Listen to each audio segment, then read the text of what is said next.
Hello, this is Shi, and I'm here to speak about my perspective on the history of mankind. Well, first,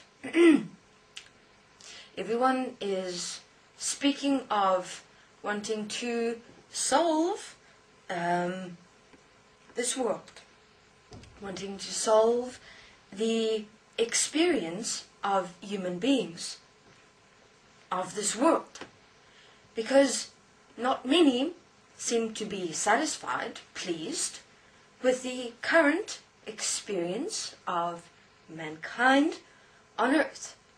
Rather a disgrace, a shame. But it is interesting because we are here because of those that have gone before us. We are here because of the starting point of something. This is merely the outflow of that starting point. And I find many human beings trying to develop organizations or methods, different methods of moving forward. Though, how are you able to manifest organizations in an already troublesome manifestation of this world and humanity? If we're already in it, how are you able to solve it by implanting another organization? And how are you able to solve it or change the situation if your starting point is not resolved? It is as though humanity has been in a current manifested expression of the past and trying to build onto that a solution to the situation. But it hasn't been working, has it? You have religions, you have spirituality, you have organizations, you have ascension processes, you have attainments of sorts, but all those are founded on the same basis and principle, which is what our past has been, what has brought us here. So what am I saying? I'm saying, have a look. We had a starting point of this existence. This that we're merely experiencing right now is the outflow of that starting point. Now that starting point is still here, it is still manifested. All the outflows of that starting point is still here, it's still manifested. There is no such thing as in history, and history always remains. It depends on whether that history, which is here, will be changed based on your starting point.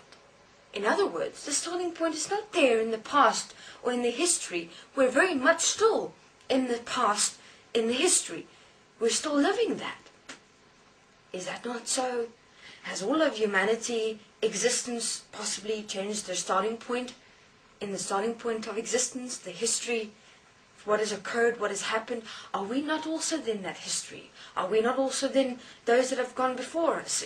If the principle of oneness and equality exists and manifests in this world. So, what then to do? Because I'm here, I'm still here.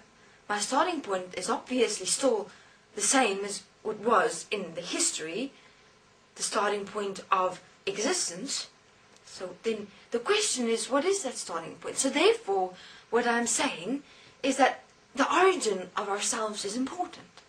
Because if we know our origin, we know the solution. Because, obviously, we've never gone and looked there, and looked at it from the perspective of maybe we must all collectively return to the origin, the problem, the source within ourselves. Because it was only us that existed in the beginning, beings, no matter what form, no matter what shape, no matter what expression. Isn't that so? So therefore, history is very much still here and very much still playing out. It's not in the past and it is not in memory. If it exists in memory, then clearly it must still exist.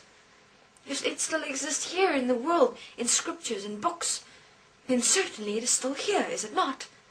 So therefore, why separate ourselves from anything, even from our history?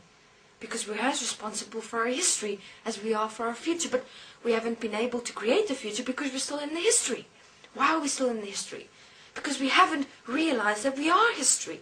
We are those beings that it is in history.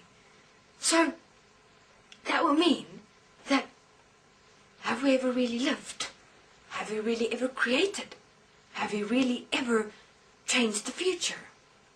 Because what is the future at the moment but still the outflow of the past? We're still trying to figure out and understand our creation. Now, why not go back? Why not go back to the starting point? Why go through all the complexities and intricacies of a mind-consciousness system trying to understand itself from the beginning all the way through, still, but not looking back at the starting point? So isn't that maybe something to take into consideration? That it might just be the starting point of ourselves in the beginning. That could be the answer. But that starting point has to be clear within all, as one. Wouldn't that be where oneness would start then? The origin of ourselves. First, get there. Realize that. From there you stand up and take responsibility and you live. Because then something changed. Because then you'll realize that everything of this world will disappear. Because it didn't exist really. Then what does exist? Do you still exist? Do you still remain? Will you disappear if you go back to the origin point? Yes, probably. You will. But you will still remain as well. Do we really die? What is death? What is it that we exist? Why do we exist? Why does death exist? Why does Earth exist? Why do the dimensions exist? Why are we still here? Why are we still living the past? Why have we not returned to origin? Maybe that's, in any case, what 2012 will bring. The end of time. So that we're able to return to the origin. There's two perspectives. Either we collectively stand and return to the origin within ourselves, or we'll do it for ourselves just in a different way. What does man so fear losing at the end of time, apparently? What is the end of time? What do you lose? What do you gain? What is lost, really? Do we lose anything? Have we ever really lost everything? Or have we been lost all this time? And therefore the perception exists that we've lost something, that we'll lose something. Strange. Okay, this is Shi. Just my perspective and some sharing about the history of mankind. Thank you very much